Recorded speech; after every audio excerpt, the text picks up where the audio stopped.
Consider how we are to respond to God's call. We read about that in Isaiah chapter 6 from verse 1.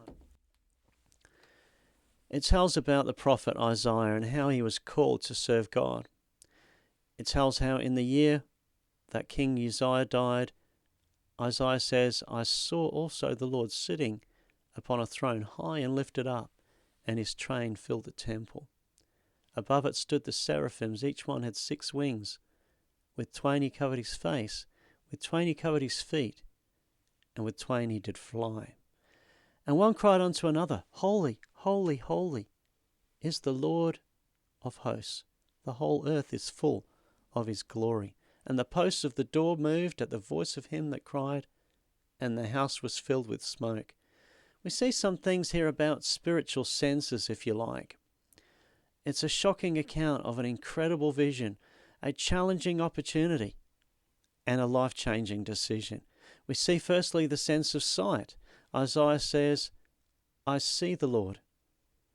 I see him in His Highness upon a throne, high and lifted up. We see who he is. We see him in His Holiness. He's in His temple. And the seraphims praise about him. And we see him in heaven, where he is.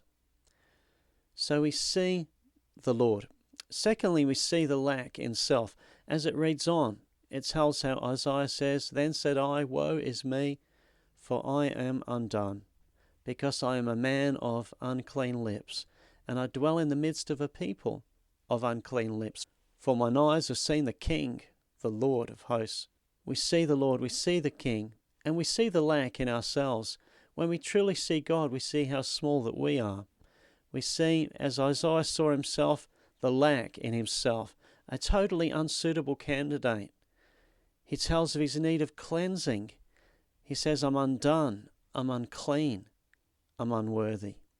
Think of it, if you see the King, you'd see your lack in yourself, you'd see your conviction of sin. The closer that we walk to God, the more that we see our own sin and we realize how much we need God. It's as if as you move closer to a mirror, you see more that needs to be done. You see more that shows up. You see the wrinkle, the spot, the hair out of place, the defects as you get closer to the mirror. And as you get closer to the Lord too, you see, I'm undone, I'm unclean, I'm unworthy of everything that God is, as we behold the King.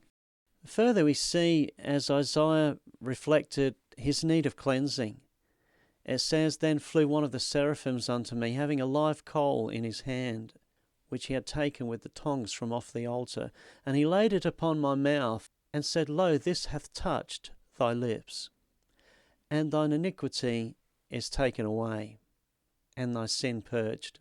We see the cleansing of the prophet, of his life. It was a live coal. Of his death, the sacrifice off the altar. We see of his touch, the removal of iniquity, the purging of sin, his cleansing. This willing vessel was now fitted to serve. And furthermore, in these spiritual senses, we see God's call. And I heard the voice of the Lord, saying, Whom shall I send?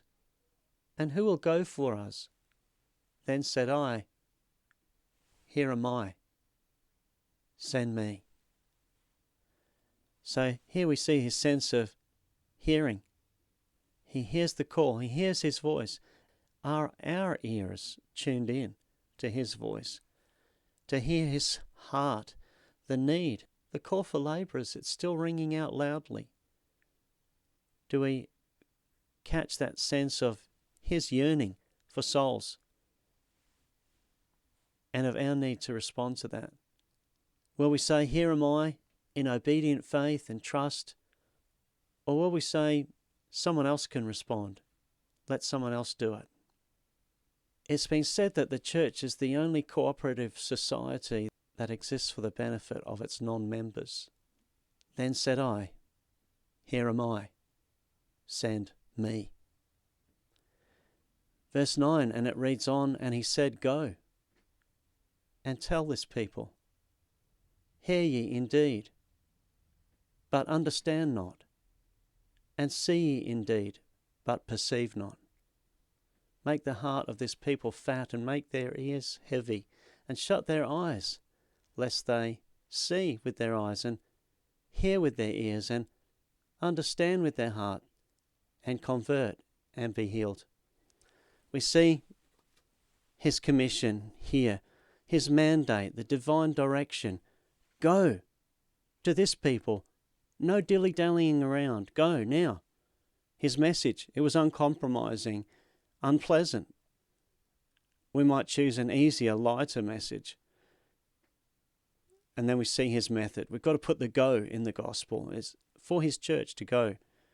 Not church growth or psychology or seeker-friendly services, but his work of salvation, his message, the message of the cross. Whether they'll listen or not, we must be faithful to declare it. Here am I.